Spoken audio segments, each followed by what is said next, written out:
I'm back. Every time I walk out that door, every time I interact with anybody new, my purpose is to help change. It's time to celebrate life.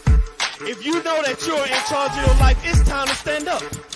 If you know you want better for your life, it's time to stand up. If you know that you have what it takes to be in charge of your life, it's time to stand up. If you know that you are not just trying to be good for you, but for those around you, it's time to stand up. As a matter of fact, look to the person to your left and tell them you are enough.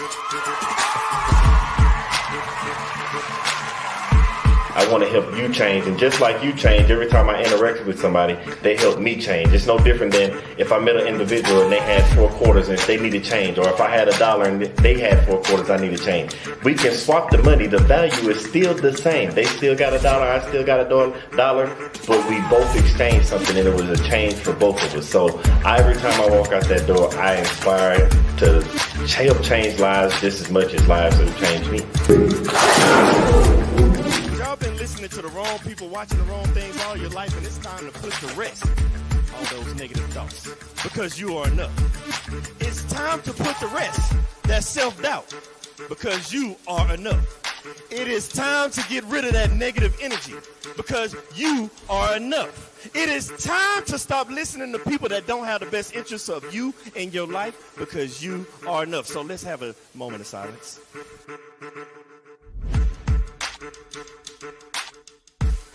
I want everybody to understand that you are the person that's in charge of your life. Everything that you have inside of you to be who you're supposed to be in life. You have a destiny, and that destiny can only be accomplished through you, by you, and only you, with the help of God. When you realize that you are the person you are, because you're not a carbon copy, there's only one you. They try to put you in a box. Society tries to put you in a box, but you can't be in a box. How can you be in a box when there's only one you? But then they tell you, think outside the box. What I'm trying to get you to understand is there is no box.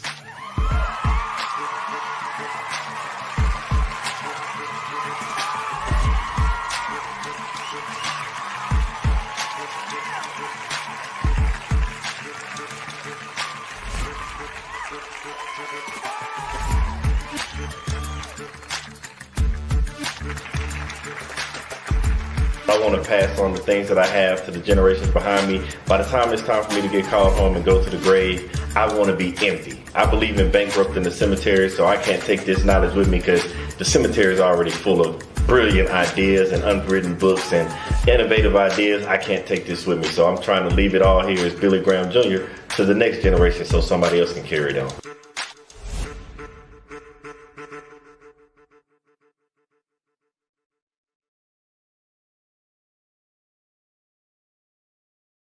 And we're back.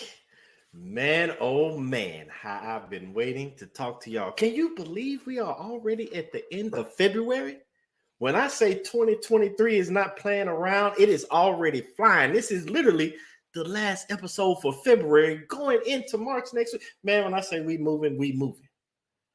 And it's also a good thing, because without life moving forward, you're going to just stand in the same place. And the individual that I have today, he's all about helping people move forward. And I'm just not talking about walking. I'm just not talking about through life. I'm talking about literally in a car, move forward. This individual, now you've seen him before. If you didn't, make sure you already have liked and subscribed Strategic Dope. Make sure you like, subscribe, hit the notification bell, because this individual's actually been here before. You have to go back and watch episode 37.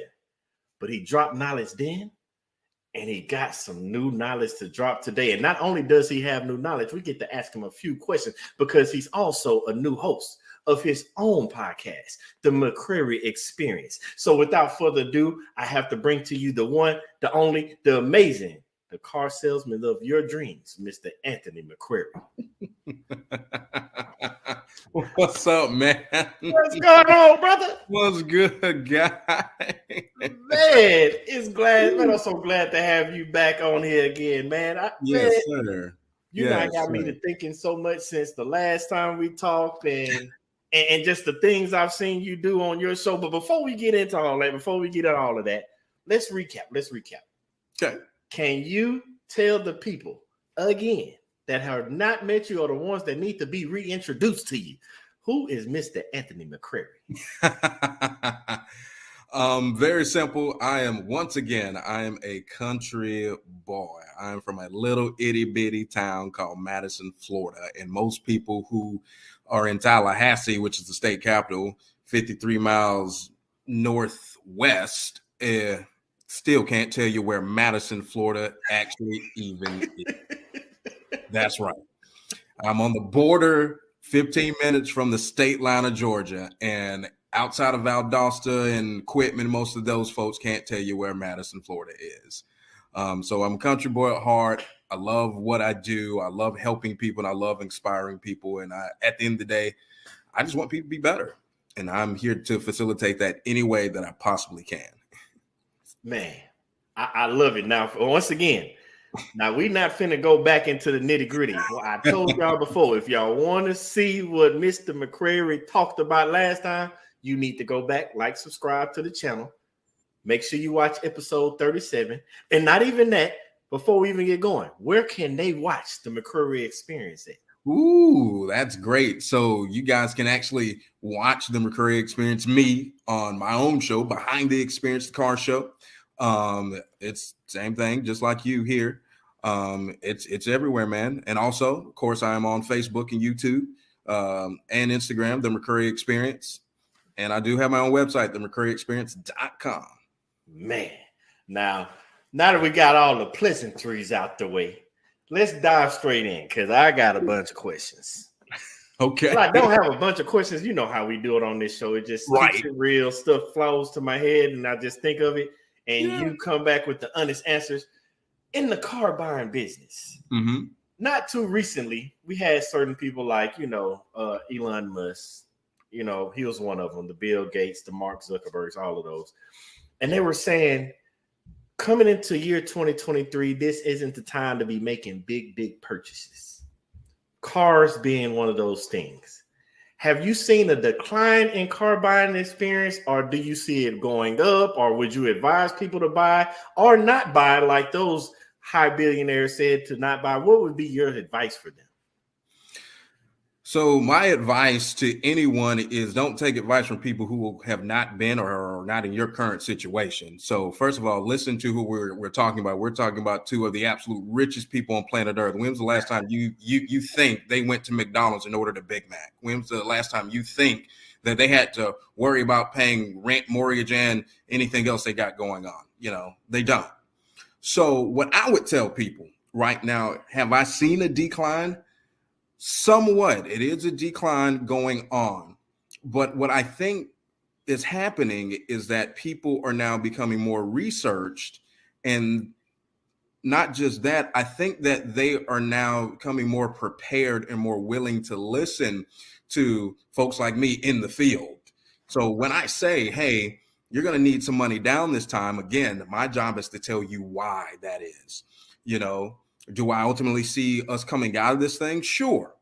But for now, I think right now, if you're going to buy something, you better know exactly what it is that you want. You better have all the tools to be able to get it. And you better understand you're probably going to pay a little more for it than you originally wanted or thought. And that's just based upon what's happening with the economy. That's based upon, a couple of months ago, the Fed's raising the rates 3 times. We don't control that. Nope.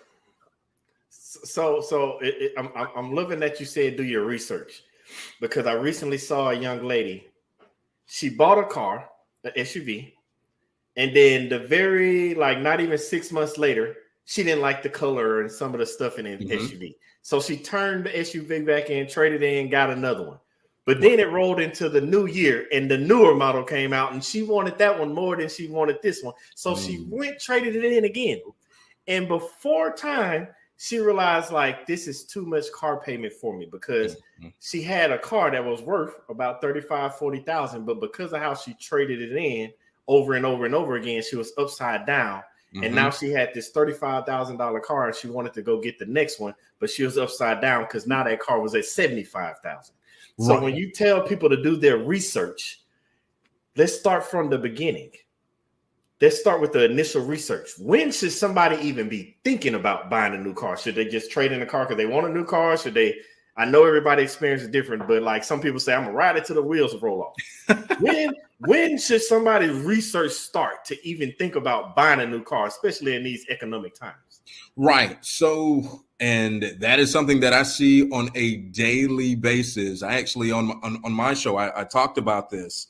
The normal car cycle for folks who are used to trading in their cars every 2 to 3 years, that cycle is going to get interrupted big time, just because of what has happened with the rates. Because people do that because they know for a fact, one, they've got the credit to do it or the down payment to do it.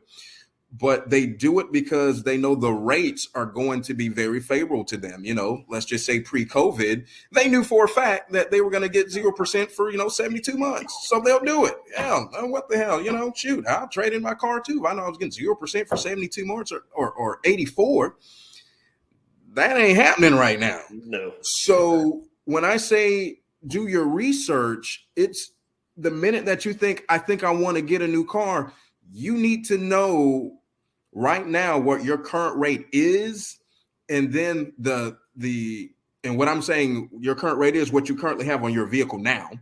Okay. But you also need to know what the actual current rates are going for someone that has your type of credit, because the 750s, 800s, 700 club, 1.9 is not out there for you. Ooh. Zero's not out there for you like that, unless you're willing to do real short term, 36 months. And that's still going to end up, with a $800, $900 car payment. Wow. So it's doing your research, is understanding that what you got before COVID is not necessarily what you're going to get now. And on top of that, what you may actually have to do is now you may have to bring an investment down payment with you this time around that you probably didn't do or wouldn't do otherwise outside of where we are now. Now, by you saying that, now we really got to hit we might hurt some feelings here because let's be honest, we all come in with our feelings of what I feel I should get or what I feel I deserve. Mm-hmm. I make this much, I should be able to drive this, or I make this much, my payment should be this. Let's be logical. Let's give people those starting numbers that you're seeing from your perspective. What is that good interest rate, or what is that average interest rate, and what is that the best down payment or the average down payment that somebody can be looking at, and base that kind of off of credit scores? Right. Okay. So currently, for the most part, the average, and I'm talking about for your as we call in the industry, well-qualified buyers. So these are your 730, 800 plus, right, people. What I'm saying is you're still looking at 5.9. You're still looking at 6.9. Now, for the normal people out there, 5.9, 6.9, cool. We're taking that all day. Yes. Yeah. For somebody like that, they're like, because you have to understand, they've probably never paid 5.9 or 6.9 on anything ever in their life. No. So to them, they're like, what the hell? I'm not doing this, So think about it. So if that's what your 700 and 750 and 800 club is getting, it's only going to get worse from there. So now we're talking folks who are, 670s getting 8 and 9 and 10% rates. We're talking people who are, 620s, 590s. Now we're talking them getting 15 to 18% rates that they're not used to seeing that either. Wow. So now this is where down payment is so important, because down payment, not only does it potentially help you, of course, bring the cost of the vehicle down, but it helps you potentially buy the rate that you need to get, or at least get you a lot closer to the rate that you're accustomed to, because now, like I said in one of my previous podcasts, the banks aren't helping you right now. They're just not. No, you're not. And I want people to understand, because when Anthony is talking about the banks aren't helping, I don't know. I can't speak for the ages of everybody. I want everybody to think back for a second. So during 2007, when we had that recession, and that when the housing market crashed, banks that getting the bailouts and all that stuff. Right. So I want everybody to understand, like over those time periods, the banks had to learn a lesson. But as Anthony was saying, during the recent pandemic, we had that housing market. I don't know if everybody remembers, like right after when we came out, everybody's buying houses. They were paying 30, 50, 100,000 in many cases over the asking price. Housing market skyrocketing. But as things are starting to level back out, these housing prices are dropping. But I want people to remember the key thing. The banks were not helping people then in that housing market. People were paying that 30, 50, $100,000 out of pocket. That's what that down payment that Anthony's talking about. That's why people started migrating from the Californias to Texas, from New Yorks to Floridas, because they were selling their properties at these higher values and then moving down to a location that the property wasn't as much. So they were able to pay that 30, 50, 100,000 out of pocket as their down payment. Now, I want you to think about this from a car experience, what Anthony's saying. Where you got to come in with this bigger down payment to get the car you want, you're already in the car. And if you're trying to trade that car in, that car necessarily isn't going to get you those prices that the housing market is giving you. That's why I want everybody to pay close attention to what Anthony's saying about prices and credit scores. So by knowing this, and I'm asking this question for a reason, and I'll tell you that in a second. By knowing this, for somebody that's getting up right now, finna go do their research, they want to walk into a car dealership, talk to you, Anthony. Realistically, because let's be honest, everybody's not in that 750, 800 club. Realistically, people are in the 600, high fives to mid sixes. Mm-hmm. For somebody coming in and with car prices today, normally averaging around that 45-ish, 50,000, what should they literally expect walking in to be able to purchase a car at what percent, what down payment to get that monthly payment into a reasonable number? All right. So I think, but beforehand, they need to define for themselves what is reasonable. They need to define what they're willing to live with. They need to define for themselves what they're willing to do without. And those are only questions they can answer. Yep. So what I mean by that is, $45,000 does not buy today what it bought pre-pandemic. Mm-hmm. Pre-pandemic, $45,000. I'm just going to use this as an example. $45,000 before pandemic bought you a platinum fully loaded Pathfinder. Fully loaded platinum. You were driving off the lot, fully loaded. Payments probably about $780. Right? Pandemic happened. A platinum Pathfinder right now. Now it's been redesigned and all this other jazz and whatnot. Great, wonderful, but it's still. A platinum Pathfinder is now going to hit you anywhere, because it depends on the dealership, anywhere between 52 to 59. Ew. And think about it. The pandemic wasn't 10 years ago. I'm not talking, 1980. I'm talking literally 3 short years ago, and not even a full 3 short years ago. So, and you got to think, well, at that point, now I'm financing, because plus tax, title, and fees, now I'm financing 60 or close to 60 or over 60. So no, I won't be paying 780. I'm going to be paying 880, 980. Yeah. Because just simple math, $60,000, 72 months, you can just do the 0% on that, and that's still going to get you a nice size payment, and that's before down payment or even trade. And what we're seeing, and why for people are ending up so tanked or upside down, is that the used car market, the book values on them have dropped. Oh, wow. A lot, substantially. They have absolutely dropped. So if you bought a vehicle within the past year and a half, 2 years ago, and you didn't put some monster money down, or you didn't have a paid off trade, or you didn't get the best interest rate that was absolutely available, more times than not, you hurting, and you're hurting bad. And I don't mean because what I'm seeing, even from well-qualified buyers, we've got people that are $15, $16, $20, $25, $30,000 upside down. So, wow. And my belief in all of this is we're going to see the repo market go up like we've never seen it before, because those are now going to be real kitchen table conversations that people are going to now have to start having. And I'm not talking about the people who are sub 600. I'm talking about the people who are 710s and 750s are going to have to start thinking about having this conversation, because they're never going to be able to trade it. So hold on, because you got my mind. It almost exploded when you said that. So people right now are coming in there almost paying, I can't even say house payments anymore because the housing market has went up, but pre-pandemic, people are paying pre-pandemic house payments for vehicles.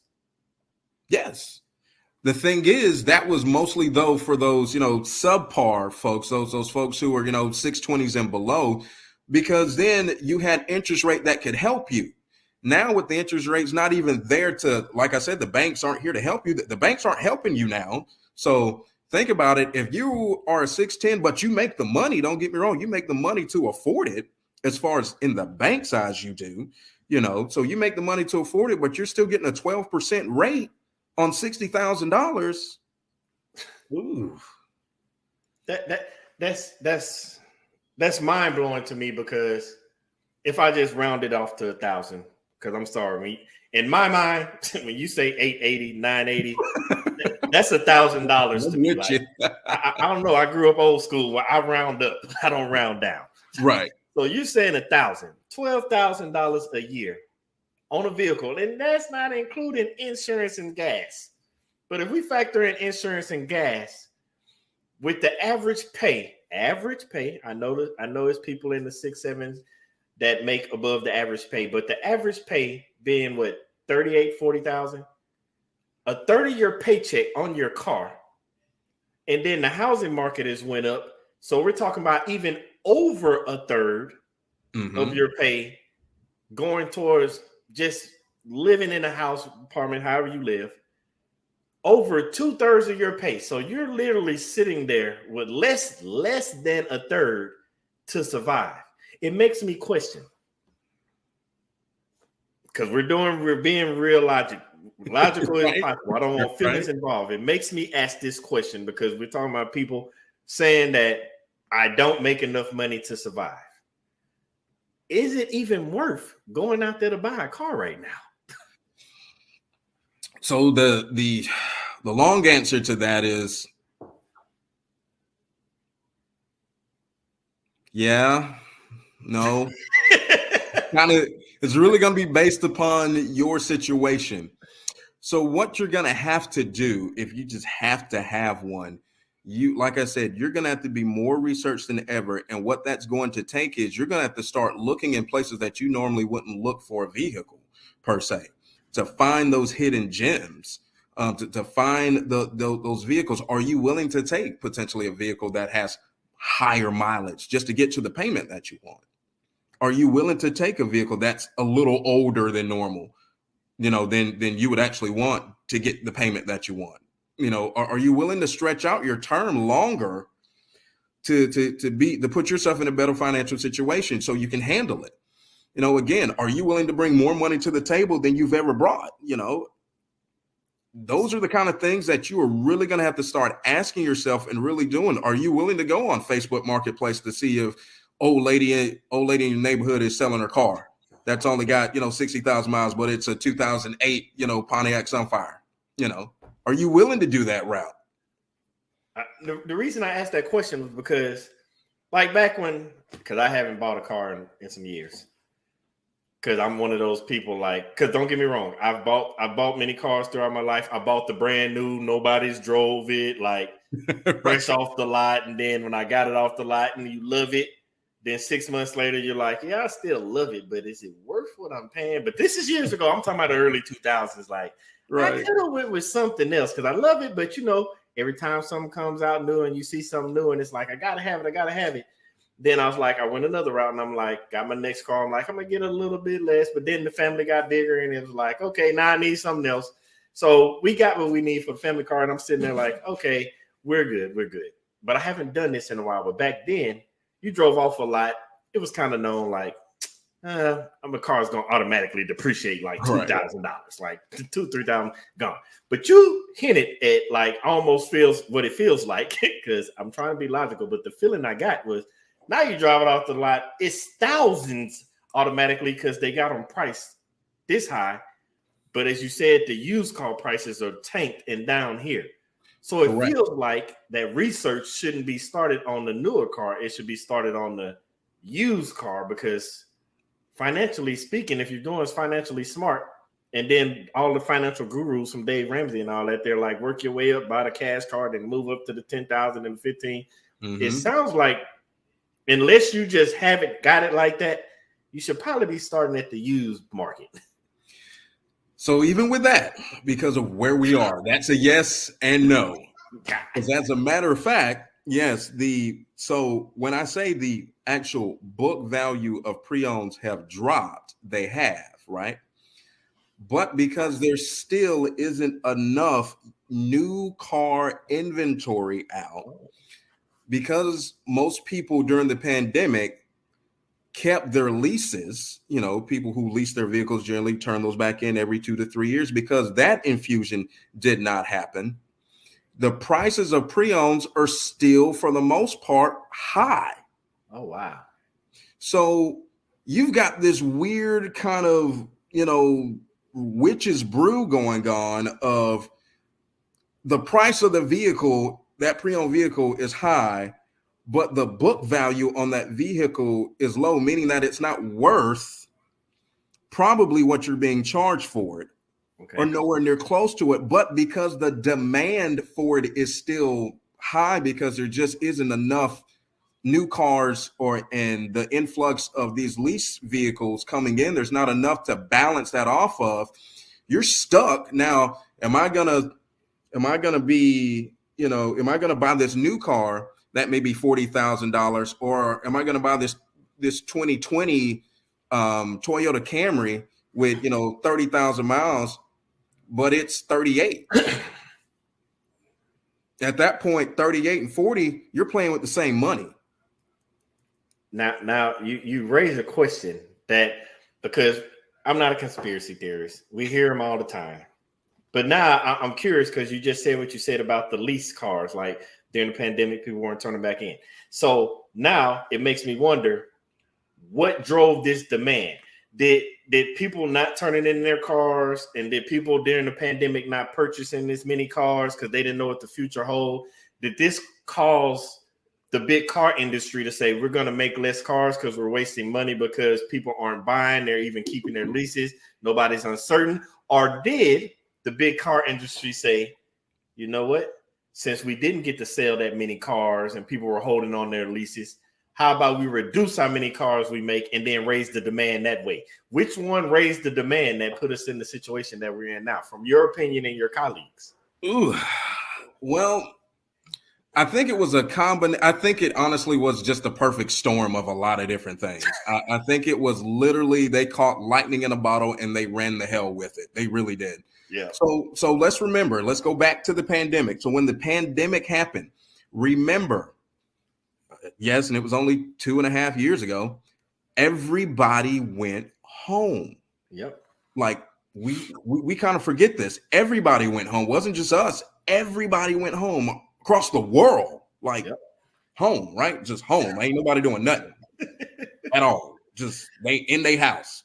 So these manufacturers, because let's just be honest, most of the vehicles that we see here in the States are foreign. They're foreign automakers. So in these plants, there's nobody working. So the production of new cars goes way down. Yes, people are only home for 4, 5, 6 months. Yeah. But in that time, do you know how many cars are being produced at that time? There were 0 being produced. The only ones that were coming over were the ones that were already finished. So there were automakers. Good example would be Nissan. So Nissan, in a couple of their models, lost model years. What I mean is that, so Pathfinder went from 2020 to 2022. Oh, wow.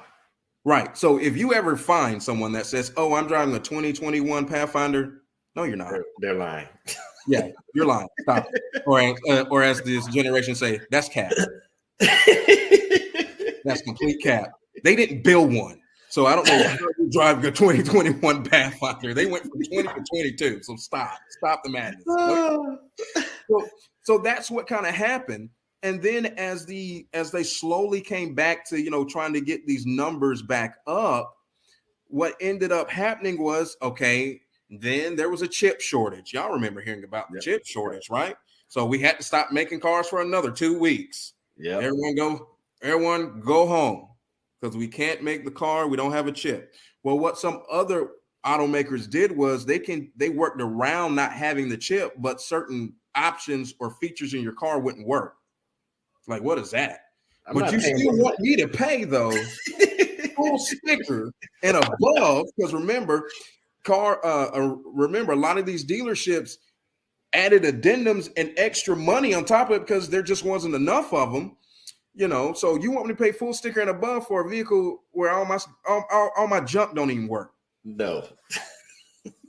So again, they go back to work. Now there's a rubber shortage. What the hell?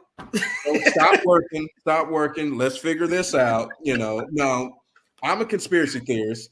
I think some of this is just BS because they saw, wow, for the first time in a long time, the pendulum swung back towards big business, back towards the dealership, back towards where we can say, you're going to pay this price for my vehicle or you're not going to buy it all. And guess what they got to tell it to? They got to tell it to the bullets. They got to tell it to those well-qualified buyers. If you want this, you're going to pay $5, $10, $15, $20, $100,000 over sticker for it. Ooh. Yeah. It's just crazy to think of that because I remember all that. I remember the chip. I remember the rubber. Hell, I remember last year when gas prices skyrocketed. It's like, I just want to walk. Based on what you're telling me about cars, I'm better off walking, catching the bus, calling the Uber. I ride with the person that's paying that car payment because these numbers are crazy. But I asked that because, like you said, like when somebody say if they come up to you, these kids, the younger generation, that's cap if you're driving a 2021. Mm-hmm. Well, there's also that younger generation and all that they saying we back outside, and now they outside. And with the way these car prices is, because I grew up watching it, and I never understood it. But we're entering that market. We back outside these prices, these cars, but we getting these tax dollars back now. So over the years, when you seen people get these tax refunds, because I used to see them on commercials driving down the street, bring your taxes over here and it'll be your down payment. And we'll get you in the car rolling and your payment will be $450. And I'm like, nah, I'm good. But now, basically what you're telling me with these percentages and what these payments are and what these down payments need to be to even get it in the right range, those people that say they back outside, how you think that's going to work with these tax returns? Or do car dealerships, because big banks ain't helping, do car dealerships even still do the bring your tax money here and we will get you into something? Is that still a thing, or should people even do it? Absolutely. Of course. Wow. Heck, I've got an ad going up tomorrow about bring your tax refund to me.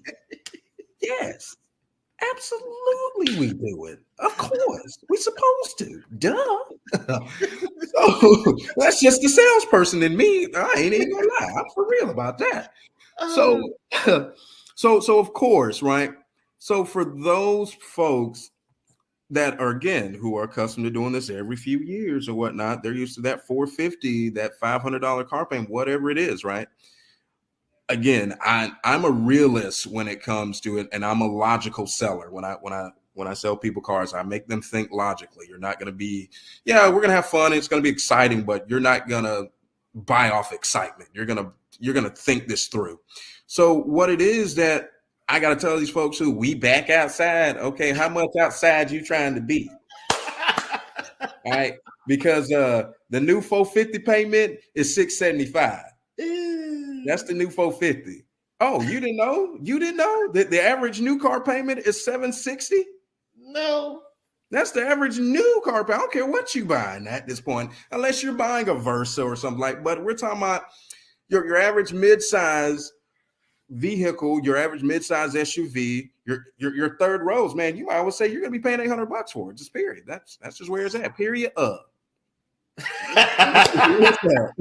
Like for real. So yeah, bring me that tax money. Oh yeah, I'm gonna do everything I can for it and do everything I can with it. But don't be expecting to get what you got back in 2018 when you did this. Those days are over, and they're gonna be over for a while. So now let's get back logical again. For somebody that's thinking, I'm finna get my tax return back. I want to go get in another new vehicle. And you said you about to put your marketing out there tomorrow. Mm-hmm. What should somebody be thinking in their mind? Say I'm coming in with a low 600s. Mm-hmm. I'm getting a tax return. I want that new $60,000 Pathfinder. What should I be thinking my tax return should be to even help me lower my payments? What should I, because you know how you kind of know your tax number, return number before you come in. I'm going to get 4,000, 5,000, 2,000. Like, what should that number be looking like to get that payment to be something? What would that payment even be? So, man, and that's the thing. That's just crazy. That's just crazy. So let's just say you are trying to get your number, and God, I'm not even going to say you got a trade. Let's say you ain't got no trade. We don't even want to go there. So let's just say you're trying to get to about 650, right? All right, that's not horrible. Now remember, we're financing 60 grand. So what you need to hand me need to be anywhere between 10 to 15 of them, because I need to finance about 47 to 50. Hold on. Yeah. People get tax returns for 10 to 15,000? Sure. You got enough cheering. Why do you think people be having cheering all the time? Huh? Hold on. Let's go back. Before we even get to talking about the tax return to go buy a new car. Mm-hmm. If somebody is out there, and I'm not talking about, I get the child tax deduction, I get all that. If you're getting 10 to 15,000 back, we might need to start the conversation with learning how to not just manage your money, but do your taxes, how to do your 1099s, how to do your W-4s. We need to go back and do that lesson, because obviously you are one of those individuals, and I get it. Knowledge is power. Some things we have to be taught, and everybody doesn't know anything. We need to go back to first, we need to look at these exemptions you claiming and all that, because what you're doing is, if you're getting that much back, you're basically giving the government an interest-free loan on your money that you're working for, and they're not even giving 100% of it back to you. They're giving you a portion of it back. Portion, tiny. So if you're getting a tax return of 10 to 15,000, let's say you make, let's just for all fun and games, let's say you make 50,000 a year, and you're getting back a tax return 10,000. Mm-hmm. Let's subtract that from your money. So basically, you made 40,000 a year after taxes. These are rough numbers. These are not accurate. Don't hold me to it. I'm just giving numbers so people can think of it logically. So that will say in your mind that I made 40,000 a year. The government taxes doesn't work like that. They didn't just take 10,000 from you. They might have took 15, 16, 17, but they're only giving you 10,000 back. So you basically gave them an interest-free loan, and they're keeping $6,000, $7,000 of your money. So before we even talk about tax returns, if this is you and you're that individual listening, I need you to go back and look at your claims. What are you claiming on your taxes? Go look how you set it up with your employer from the beginning. What taxes are coming out, whether state, federal, all that. Like, you need to look at that first, because man, I did not know people were coming in there with you, giving you 10 to 15,000. And if you're one of those people, you might need to go talk to Anthony on some financial stuff, or find a financial advisor. I don't care for what you're giving away. You might as well go spend the $2,000 with the financial advisor and get some lessons and get some information on what you need to do. Right. That's a whole nother show. But yeah, back to this. So people are bringing you 10 to 15,000. God forbid they're doing that. But with those individuals, they still would only have to get the car down to 47, giving away free money again. Yeah, because if you do 60,000 divided by 72, which would be at 0%, you're still at 833. That's at 0%. That's at zero. That's you giving me no money, and you have perfect credit. And there was 0% for 72 months. That's 833. Oh my goodness. So we are, in essence, when it comes to car math, because in essence we need to go down about $200 in payment, actually a little less than that. So in essence, you're asking me to go down $10,000 because 10,000 goes to 100 at that point. So now I'm at 733. Well, I need to remember I said 650, So that's why I said, yeah, you got to bring me about 15 bands to do that. I feel like I'm getting robbed and I'm not even buying a car right now. So it's just car math. So tax return, I'm not even getting all my taxes back. And then when I buy the car, I got to pay taxes on the car. Yep. Then I'm getting charged this higher interest rate that was higher than before pre-COVID. And now, on top of all of that, I'm getting hit with my money 3 different ways, and I still have to pay a third of my paycheck for a car to survive. Right. Oh, and by the way, anything that you do above 9,999, you got to report to the government. No. So now we gotta ask the question.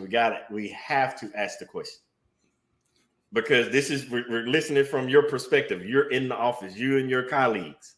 Mm-hmm. It feels like, from me thinking, I don't think I want a car. I think I want a bicycle. Right. So if I come into your dealership, what do I get out of buying a car this day and age? Well, and that's when it really comes down to the nitty gritty, it comes down between needs and wants. So questions you need to ask you, do I need this right now? Yeah. Okay. So if it's a need, okay. So what in return am I getting from this vehicle? What in return am I getting from this transaction? What in return is this dealership giving me? And are they giving me, with these inflated prices and things of this nature, are they giving me a service plan? Am I getting free tire rotations? Am I getting free oil changes? Are they helping me with maintenance? Am I getting a warranty? Because we haven't even gotten to that. Am I getting those kind of things in return to justify me and giving me peace of mind to make this transaction? I don't think I got that much peace of mind, because my mind is still over here. My mind is lost on a couple things. I'm still stuck on this $10,000 to $15,000 tax return. That's one. Mm-hmm. I'm still stuck on these interest rates. That's two. Because I remember back in the day when somebody said, "What's your interest rate on your car?" And they're like, "Oh, I got 6-7%." Everybody's like, "Clutches pearls." Like, no. But you're telling me now, like, the people with the 750, 800 are getting that, which I understand why they're mad. Like, I'm saying this and I'm asking these questions because we have to be realistic. Right. The average consumer isn't walking in there with an 800 credit score. The average consumer. No. And then it makes me think about that Lamborghini and their motto, like, you won't see commercials about our cars because the buyers that are buying our cars aren't sitting there watching commercials. No. It's starting to feel like that Nissan Pathfinder needs to say, we no longer make commercials because the people that are buying our cars. Because I'm thinking, and this is just me being logical about my family. Don't get me wrong, my family, we're not balling, we're not millionaires, but we're well above the average salary that a house should bring in. Right. And I'm thinking about our numbers over the average salary, and you tell me 750, 800. I'm old school. To me, 750, 800, that means I got 2 cars in the garage and a motorcycle. Hell, that's what I got. Like, and I'm not paying that much. And that's including almost my insurance. Part of that is my insurance. You tell me, if you told my family, me and my wife, that we're paying $800 a month for cars, that includes the cars and part of our insurance. And the reason I'm bringing that up is because I want people to think about the outside invested thing, because this is what because you said repo, you see it being big coming up soon. this is what got us in the housing market issue because people were just looking at the price of the house and my mortgage is going to be this. They didn't factor in property taxes. They didn't factor in insurance. They didn't factor in those little things, all that money set around for housing maintenance. If you're paying this much for a car, and Anthony said it better include a plan of some sort, because if it doesn't, then you have to factor in the side amount of money for if your car breaks down or if you have issues. The actual oil change that you do every $3,000 to $5,000. It's the little things like that. But if you're paying that much and you don't factor in the insurance, the rising and falling of gas prices, because you don't know, you're just thinking, okay, my car notes is $750. I can handle that. When in fact, when you factor in insurance and gas and the money you might want to set aside for emergencies, your car notes well over $1,000 something. Exactly. See, and that's what I get people to do. I call it the overall cost of ownership, because that to me is the real money. Not because the car note itself is just a piece of that, and it may be the majority piece of it. But you also, just like you said, you have to factor in, okay, what is my maintenance on this? You want to know why people dump Mercedes and BMWs after about 40 to 50,000 miles? There's a reason for that, because the service plan is gone, and guess who buys them? Your buy here, pay here's, and then guess who goes and gets them? I got my taxes back, so we finna go ball out, and I'm finna go buy now this Mercedes that's got 50, 60,000 miles on it. By the way, they can't put a warranty on it. So now you're completely unprotected. And of course, because we don't know any better, or we don't know that to fix a Mercedes or the costs associated with repairs when it comes to those type of European foreign cars are astronomical. I mean, just to fix your tail light, the part itself is $500. Never mind, you actually need to get your transmission flush. Never mind, you actually need to get, a real tune-up. Oh God, now we're talking $1,200, $1,300. That's on top of your car note. So everybody knows I'm as transparent as it comes, because if I learn a life lesson, I like to share with others, because I don't want you to go through this. Like I remember growing up, my dad, my family, GM, because that was, I got them old school parents, uncles, grandparents. Something go wrong, we hop under the hood, laid out all on the floor. And so we didn't think nothing of it, but past our generations, because that's how we were raised, because that was the cost of living then.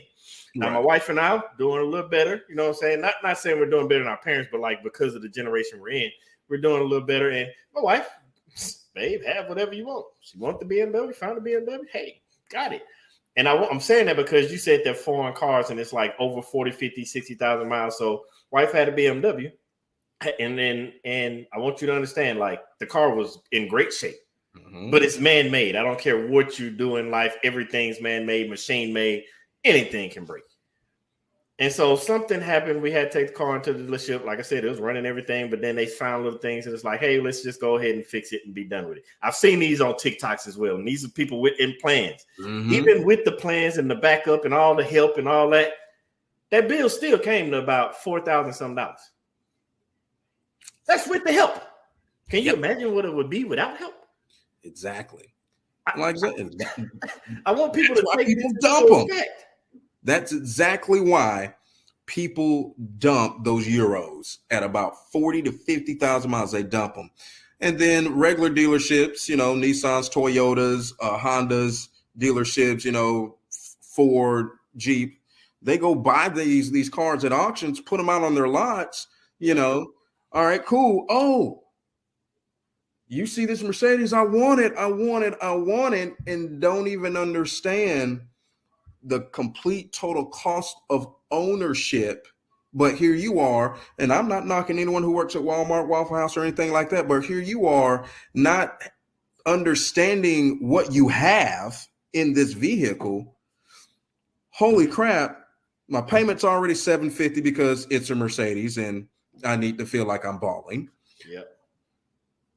I have to get my oil changed. They're not paying for those. And, Euro cars use a different type of synthetic oil. So now my oil change, which, American made, about $40-$50. Not on those. No. Ooh, no. You need to put $100 something, $200 something. Like, exactly. If you're getting it done right. Absolutely. Yeah. That's like Jiffy Lube. Right. Yeah. Yeah. You can take Jet Blue, let them do it, $89 and watch how much longer your car gonna run. Not too much longer. No. Actually get it serviced properly. Now we're talking $300-$400 on top of that $780. And then let's just say they find something wrong and they got to woo. Woo. I'm glad you said that though, because like you said, the Jeep and all that, and they go by it. I'm glad you said that, because that's something I was even guilty of that. Like when you go to those used car dealerships, sometimes even those mom and pop places, because I get it, they got a business to run. But when you walk onto that dealership and you see that used car, it's there for a reason. Not necessarily saying it's a clunker and it's going to break down on you, but it's there for a reason. Somebody used it up, got high mileage. Like, I've seen it. Mm-hmm. I'm almost inclined to agree with you, Anthony, when they're saying, like, right now, based off the numbers you're telling me, I'm better off finding that little old lady, little old man, or that person whose family member passed away and they're selling their stuff, but they took care of their vehicles pristine shape. I'm more inclined right now, based off the percentages you're giving me. The bank's not helping me. The car dealership can only do so much. My taxes and everything being taken by the government. Like, I'm more inclined to go spend my money with them because I know they've taken care of it. They've got their logs and everything to actually go to a dealership, whether it's new or used. So I'm saying this because people out there about to get these tax returns. And as Anthony said, research.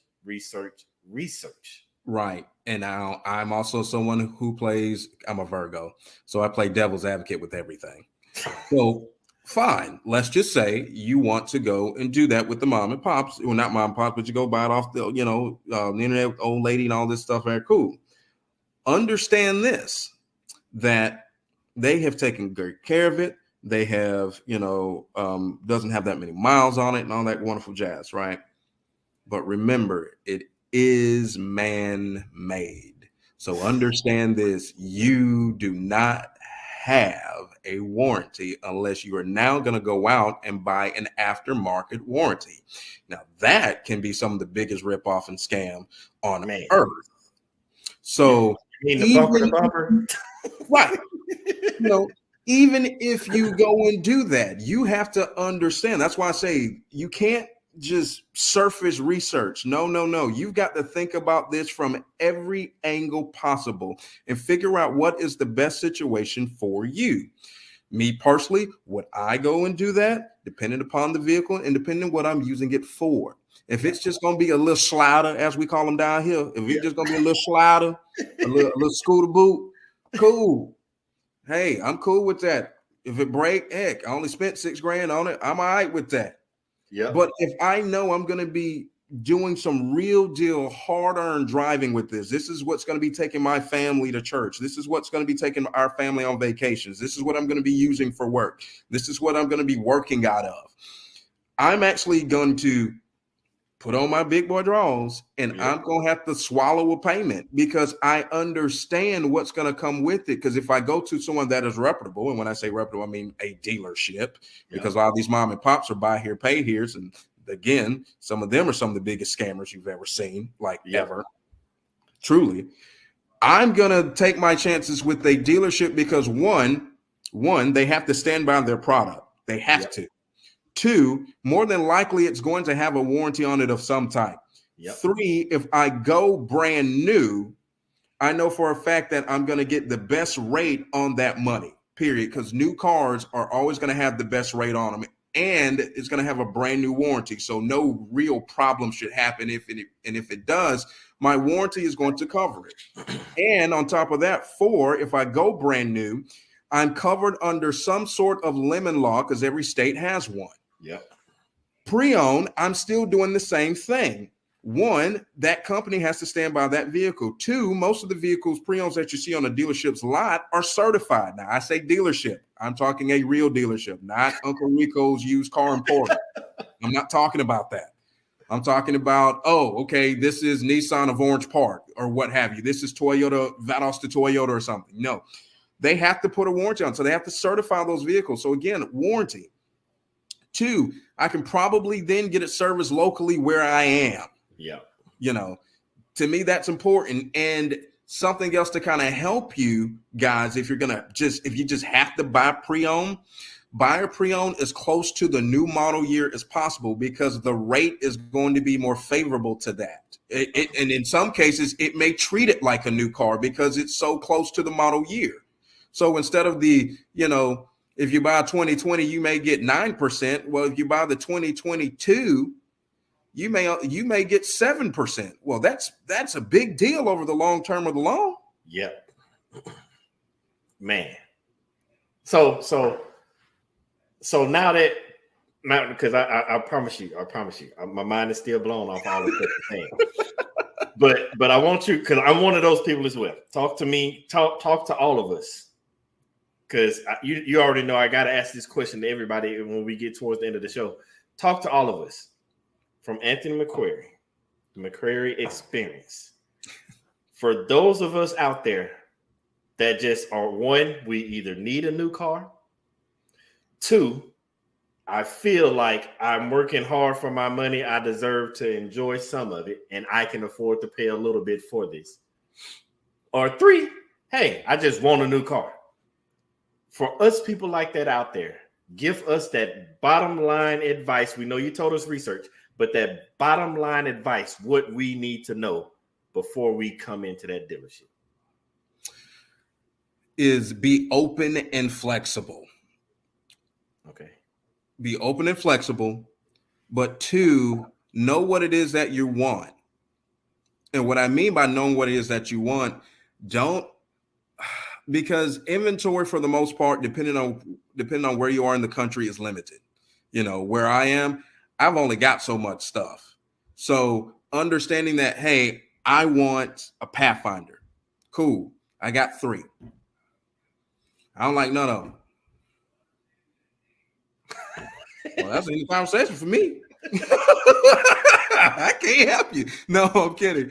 But no, be open. Be open to different possibilities.